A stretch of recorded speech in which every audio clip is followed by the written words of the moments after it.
बड़े से बड़े कलाकार पे जो पड़ जाए भारी, उन्हीं का नाम है ट्रेंडिंग स्टार खेसारी। जिन पे मरती है लड़कियां लाखों हसीन। जी हाँ, आज वही ट्रेंडिंग स्टार का है जन्मदिन।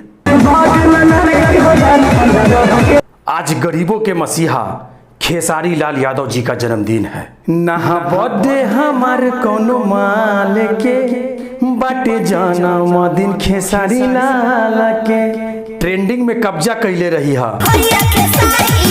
हजारों नहीं लाखों सिंगर आज खेसारी लाल यादव जी का बर्थडे मनाएंगे गाने के माध्यम से।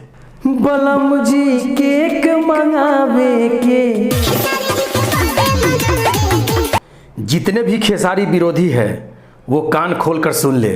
आज बर्थडे किसी आंडू पांडू का नहीं, global star, trending star, hit machine, दबंग स्टार खेसारी लाल यादव जी का बर्थडे है। जन्मदिन बा दिलेर के,